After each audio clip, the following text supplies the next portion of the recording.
उधर यूक्रेन की राजधानी कीव पर रूस ने एक बार फिर ताबड़तोड़ हवाई हमले कर दिए। यूक्रेन ने दावा किया कि रूस ने एक साथ 20 से ज्यादा क्रूज मिसाइलें दागी जिन्हें मार गिराया गया। इस हमले का एक वीडियो भी जारी किया गया जिसमें यूक्रेन की राजधानी कीव में आग की लपटें और धुआं उठता दिखा। यूक्रेन ने दावा किया कि रूस ने 20 से ज्यादा क्रूज मिसाइलों से कीव पर हवाई हमले किए, जिसके बाद कीव में कई घंटों का हवाई अलर्ट जारी कर दिया गया और कीव में हवाई हमले के सायरन बजने लगे। हालांकि बाद में यूक्रेन ने रूस की तरफ से किए गए सभी हवाई हमलों को नाकाम करने का दावा किया। इस बीच रूस ने यूक्रेन को मिलने वाले F-16 लड़ाकू विमान की वजह से परमाणु जंग की आशंका जताई। जेलेंस्की की मांग पर हॉलैंड समेत यूरोप के कुछ देश जल्द ही ये घातक विमान यूक्रेन को देंगे।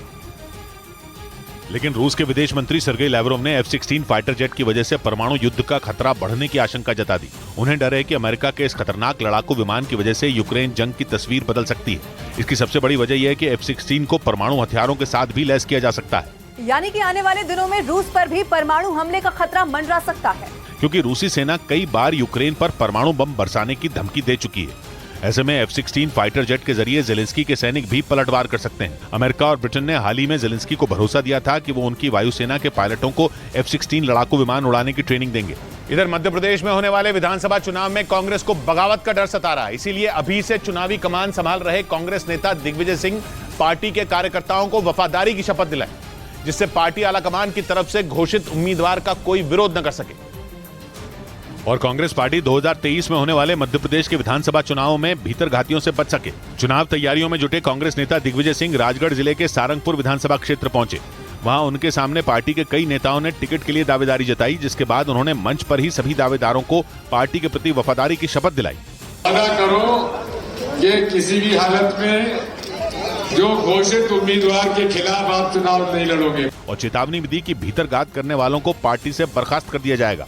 इस बीच अमरनाथ यात्रा शुरू होने से पहले खुफिया एजेंसियों ने दावा किया कि आतंकवादी संगठन अमरनाथ यात्रा पर हमला करने की साजिश रच रहे हैं और पाकिस्तान की खुफिया एजेंसी ISI ने इसकी जिम्मेदारी रफीक नाई और मोहम्मद अमीन नाम के आतंकवादियों को सौंपी है, जिसकी वजह से सुरक्षा एजेंसियां पहले से ही अलर्ट मोड पर आ गई।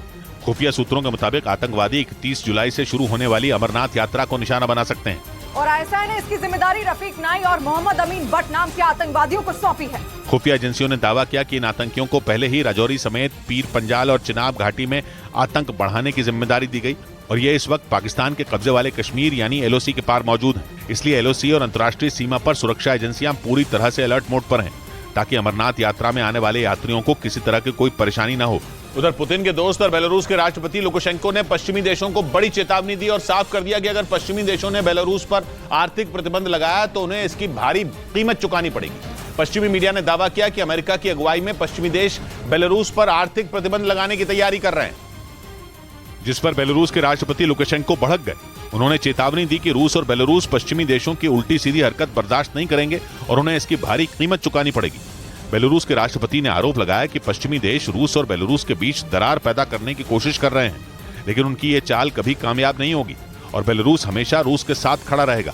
उन्होंने ये भी आरोप लगाया कि पश्चिमी देश दोनों देशों के बीच आर्थिक जंग करवाना चाहते थे, लेकिन उनकी ये चाल भी उन पर उल्टी पड़ गई और पश्चिमी देशों को उसका नुकसान झेलना पड़ा।